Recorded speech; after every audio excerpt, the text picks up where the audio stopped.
find a power plant in Sofia. I got him!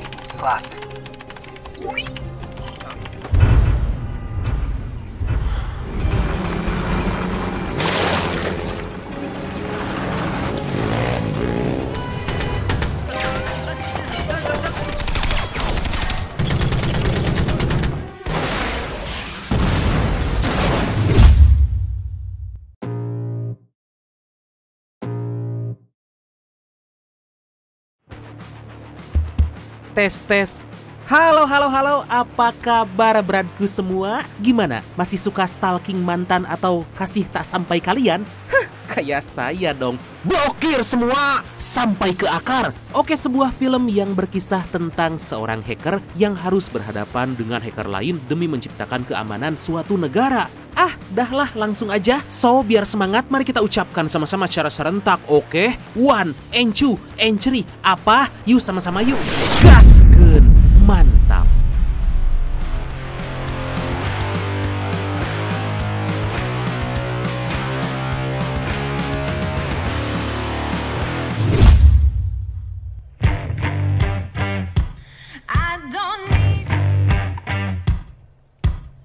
Di awal film kita dikenalkan dengan seorang hacker bernama Drew yang dijuluki sebagai Blackjack karena dalam dunia cyber, Drew merupakan hacker whitehead alias hacker yang suka membantu orang-orang. Saat itu Drew yang lagi memantau konflik di Timur Tengah tiba-tiba melihat segerombolan pasukan CIA tengah mendatanginya.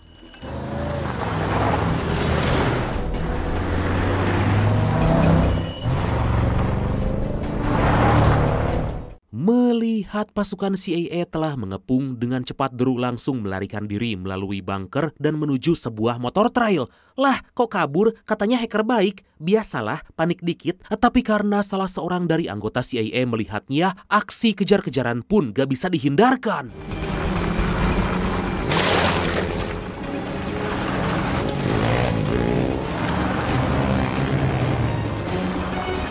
Di tengah pelarian, Drew ternyata udah mempersiapkan beberapa ranjau, bahkan meretas salah satu mobil pasukan CIA melalui sebuah sistem AI yang bernama Ahab.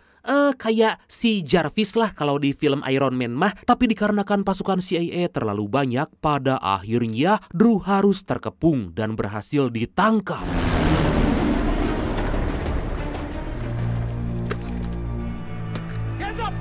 Dan inilah The Trailways. Dari sana Drew dibawa ke markas rahasia CIA yang berada di kota Sofia, Bulgaria, dan dihadapkan langsung dengan pimpinan divisi cyber bernama Holden beserta bawahannya bernama Connell. Ternyata Holden udah cukup lama mengenal Drew sejak dia berumur 14 tahun, dan karena sebelumnya terjadi pemadaman listrik besar-besaran di Chicago, Holden mengira bahwa itu merupakan ulah Drew melalui program komputer ciptaannya yang disebut Pantheon. Tapi setelah Holden menelusuri kembali, ternyata Pantheon milik Drew telah diretas.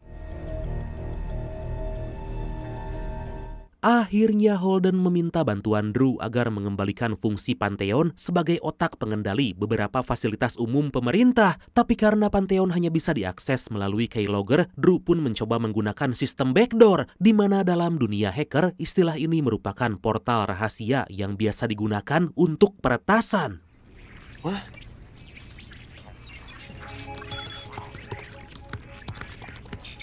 Kemudian Drew dikumpulkan dengan para programmer lain di kantor kedutaan Amerika yang berada di Bulgaria. Tapi tiba-tiba masalah itu beres gitu aja. Bahkan Drew belum melakukan apa-apa.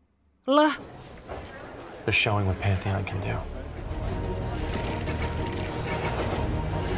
Di sisi lain, di tengah pusat kota Sofia, terlihat seorang pemuda bernama Tabs lagi bernegosiasi dengan seorang broker. Diketahui bahwa Tabs merupakan hacker yang telah meretas Pantheon dan menutup sistem backdoor yang membuat Drew kehilangan akses. Tabs yang bukan merek minuman ini berniat menjual keylogger Pantheon pada siapapun yang mau membelinya dengan harga yang paling tinggi. Start the bidding at 10 million. Sementara itu Holden yang berada di kantor kedutaan tengah merencanakan strategi dan meminta Connell dan Drew agar segera mencari keylogger tersebut. Tapi ternyata Drew cuma berperan sebagai pembantu. Hal itu membuat Drew sangat marah karena terkesan disepelekan dan gak mau diperintah. Dikarenakan keputusan Holden udah bulat, Drew yang gak punya pilihan lain akhirnya mau gak mau setuju. Tapi dengan satu syarat, dia ingin mengumpulkan tim sendiri berdasarkan data algoritma yang berhasil dia retas dari sistem CIA.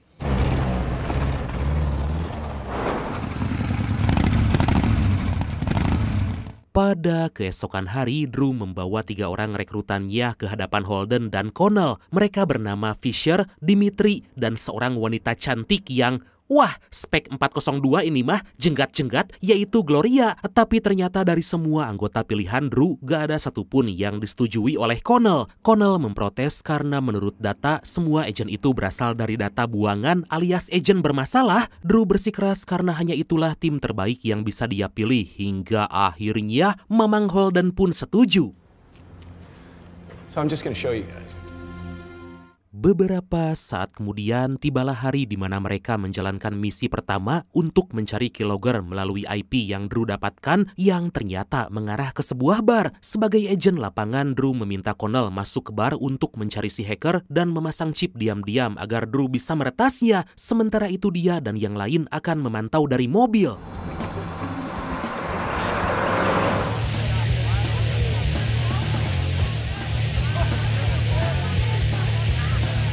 Setibanya di dalam berkat arahan Drew, Connell berhasil menemukan si hacker asal Rusia yang diketahui bekerja sama dengan Tabs. Sontak Connell mendekati si hacker itu seolah meninggalkan dompet saat memesan minuman. Tapi sebelum chip terpasang, ternyata dia malah ketahuan. Sementara itu Fisher yang udah gak sabar ingin salam olahraga segera menyusul Connell ke dalam hingga aksi baku hantam pun terjadi.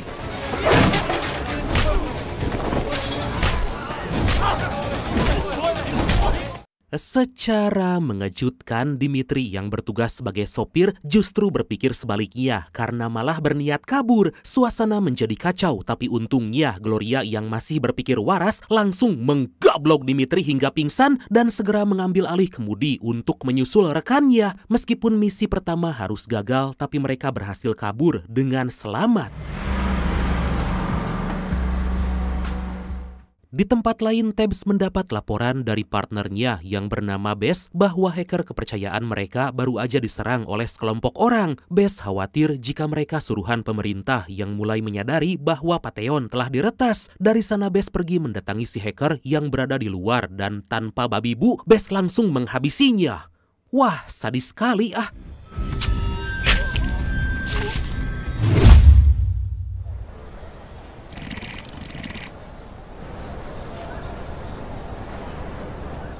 Pada keesokan hari, Drew dan kawan-kawan tengah berada di kawasan Taman Teater Nasional Kota Sofia, di mana tujuan mereka saat ini adalah memantau seorang broker yang sebelumnya Drew dapatkan dari laptop si hacker Rusia. Saat itu Fisher menyamar sebagai penjual kopi guna untuk memantau pergerakan si broker dari dekat dengan arahan dari Drew yang mendeteksi sinyal lokasi si broker dari jarak jauh. Fisher headed your way.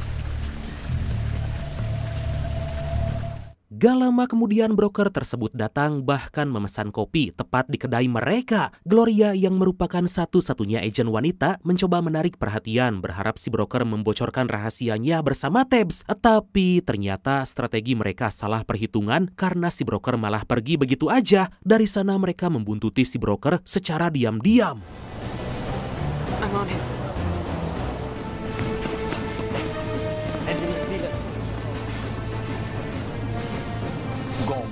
Dalam aksi itu, Drew and the Gang malah dibuat kalang kabut karena gak bisa mengejar, kemudian akan menunggu si broker di stasiun selanjutnya. Tapi saat Drew akan berjalan, sinyal lokasi di ponselnya tiba-tiba menghilang. Holden's team found the broker. He's gone.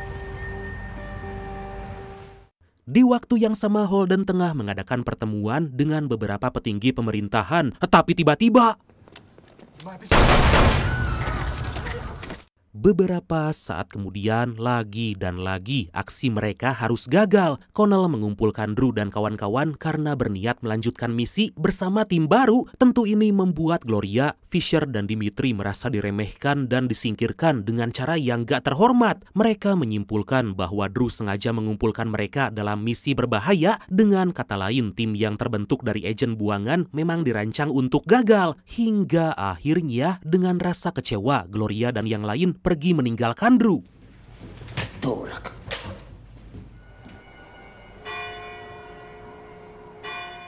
Di keesokan hari, Drew menjalankan misi selanjutnya bersama tim taktis anti-teror untuk melacak lokasi si broker yang mengarah ke sebuah gedung terbengkalai. Connell sebagai komandan tim ikut turun langsung dalam penyergapan si broker tersebut, sedangkan Drew bertugas di depan layar komputer untuk memantau pergerakan mereka semua.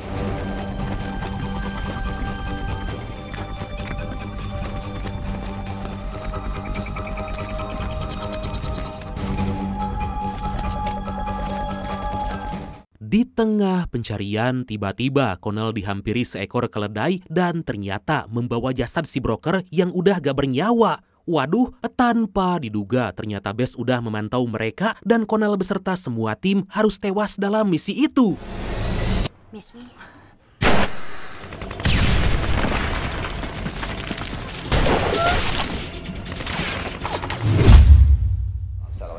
Oh, great. Put him on. Hey, Vance, what's up?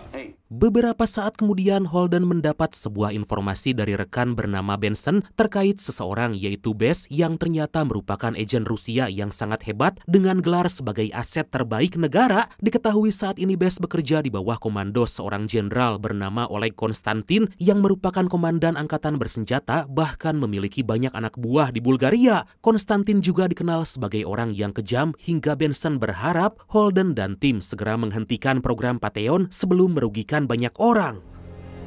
He gets the key, we'll start World War III.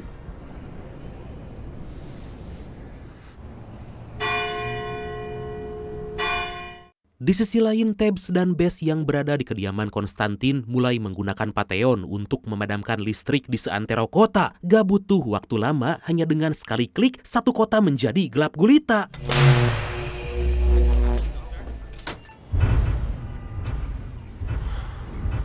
Drew segera menghubungi temannya bernama Eric yang bekerja di Departemen Pertahanan untuk mencari data tentang Tebbs. Tapi Eric hanya mendapat beberapa foto Tebbs yang diketahui merupakan seorang pecandu vape. Seketika Drew yang mulai curiga dengan vape tersebut langsung melacaknya. Gak butuh waktu lama, Drew berhasil menemukan lokasi yang mengarah ke sebuah perusahaan pembangkit listrik dan Drew juga mendapati bahwa vape tersebut digunakan untuk menyembunyikan keylogger Patheon. In a power plant in Sofia. I got him! Di waktu yang sama, Holden berniat mengirim pasukan taktis bantuan dari Jerman menuju lokasi, tapi Drew sempat menolak karena berencana akan beraksi bersama tim sebelumnya. Dari sana Drew pergi menemui Fisher, Gloria, dan Dimitri di ruangan rapat dan langsung membujuk mereka agar mau bekerja lagi. Gak lama Holden menghampiri mereka dan ternyata memberi dukungan yang meningkatkan kepedean Dimitri. Hingga akhirnya mereka pun sepakat kembali menjalankan misi.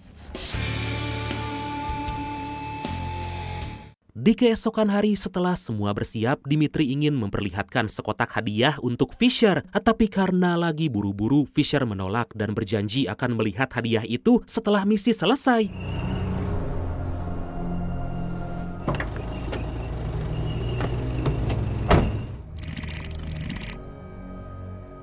Setibanya di sebuah tempat yang gak jauh dari pembangkit listrik, mereka mendapati bahwa kawasan itu telah dijaga beberapa pasukan militer. Dengan sangat pede, Fisher mengangkat sebuah senapan runduk, tapi dihentikan oleh Drew karena dari data yang dia dapat, Fisher sama sekali gak punya skill dalam menembak. Tugas itu pun diberikan pada Neneng Gloria yang merupakan seorang sniper terbaik. Dengan sangat gege sebuah tembakan piercing shoot, anjir kot piercing shoot dari Gloria berhasil menjatuhkan sekaligus dua penjaga pintu masuk hanya dengan satu tembakan. Wow! Sebelum menyusup ke dalam, Dimitri dan Fisher memanfaatkan pakaian militer dari penjaga tadi agar memudahkan mereka dalam beraksi. Di sana Dimitri mencoba menyapa salah satu petugas dan ternyata penyamaran itu berhasil.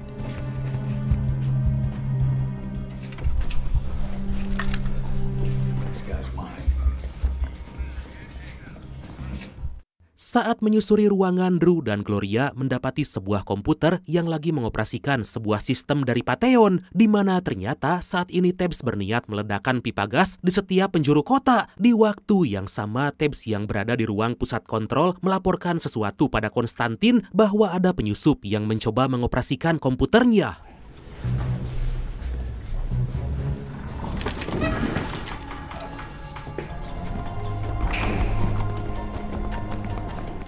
Sementara itu, duet maut Dimitri and Fisher merasa sangat aneh karena semua ruangan yang mereka telusuri gak terdapat seorang pun di sana. Sampailah mereka pada suatu momen saat mereka berada di ruangan yang gelap. Ternyata mereka mendapati beberapa pasukan militer yang menyambut dengan sebuah perayaan ulang tahun. Aduh! Sontak Fisher yang kaget langsung meng-spray down mereka sampai rata. Gak lama seorang pria bernama Igor datang yang ternyata merupakan orang yang berulang tahun. Melihat rekannya udah tewas, Igor segera berlari disusul oleh Fisher yang melesatkan beberapa tembakan. Tapi dikarenakan tembakan Fisher miss semua, akhirnya Igor berhasil membunyikan tanda emergensi.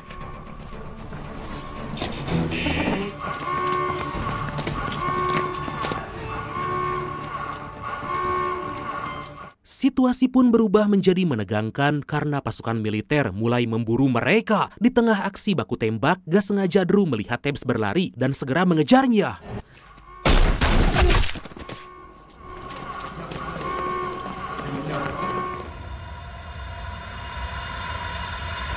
Akhirnya kedua hacker jago ini pun berhadapan, tapi karena Drew bukan tipikal orang yang suka kekerasan, lebih ke takut sih, bukan gak suka, dia pun membujuk Tebbs agar menyerahkan keyloggernya, tapi Tebbs malah melawan dan gak sengaja tertembak oleh Drew di bagian lengan.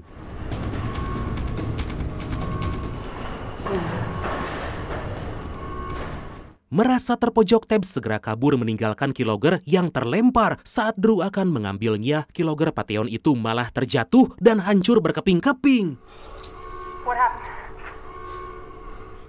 Dikarenakan keylogger telah hancur, Holden memerintahkan Drew agar segera pergi ke ruang pusat kendali untuk menghentikan sistem Patheon yang sebentar lagi akan meledakkan seisi kota. Sementara itu, Dimitri and Fisher mencoba menahan dan melakukan perlawanan dengan melemparkan sebuah granat ke arah pasukan Konstantin.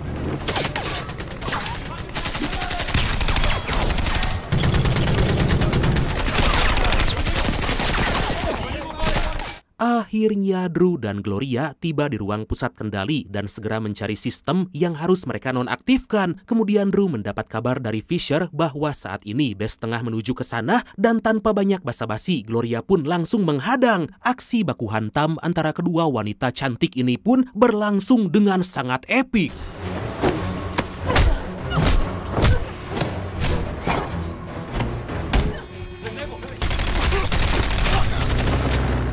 Kembali ke Fisher yang mulai kewalahan karena pasukan Konstantin terlalu banyak dan saat akan menyerah, tiba-tiba Mamang Dimitri datang dan dengan santai membuka sebuah bingkisan yang ternyata merupakan RPG dan kemudian...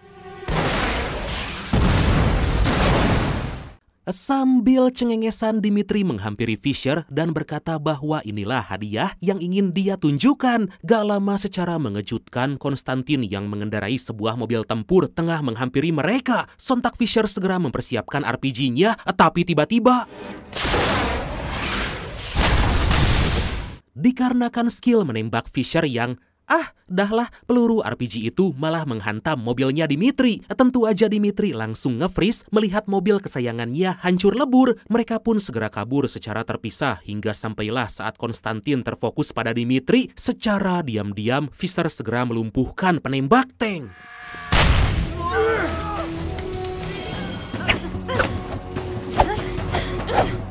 Sementara itu, Gloria masih baku hantam dalam posisi seimbang karena keduanya sama-sama punya skill bela diri yang hebat. Tapi lama-kelamaan Bess mulai kewalahan karena kalah stamina. Dan pada akhirnya, Gloria pun berhasil memenangkan duel itu.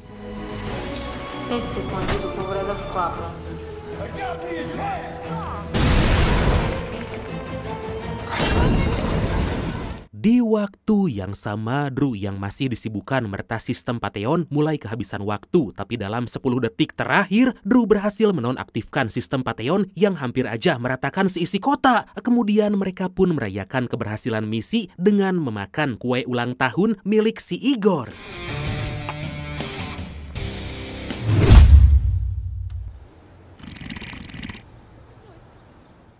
Satu bulan kemudian di kantor pusat CIA, Drew mendapat sanjungan dan apresiasi dari Holden. Berkat keberhasilan misi itu, Drew diangkat menjadi agen resmi oleh para petinggi CIA. Tapi saat Drew membicarakan soal tim selanjutnya, ternyata Holden juga mengikut sertakan Gloria, Fisher, dan Dimitri sebagai agen resmi di tim tersebut. You mean the guys who saved your life in the world? Dengan style serta tampilan yang masih sama, bedanya tampilan mobil Dimitri yang udah direparasi menjadi lebih mulus dan elegan. Pada akhirnya mereka pun kembali bertugas bersama-sama dan menjadi sebuah tim yang sangat disegani. Dan akhirnya film ini pun tamat. Oke, karena saya diminta bantuan oleh Gloria, maka langsung aja ya. Dan ada Tisam. Oke lah, kita Tisam dulu aja. Dan Tisam alias titip salam kali ini datang dari Karut Molek.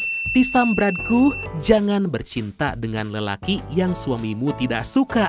Ingat ya perempuan semua. Tisam apa ini, Brad? Gak ngerti saya. Oke lah, Bradku. Makasih banyak udah nonton sampai akhir. Seperti biasa, mohon maaf karena masih banyak kekurangan. Semoga kalian dan keluarga sehat selalu. Salam sukses, salam santuy, dan see you next time. Bye-bye.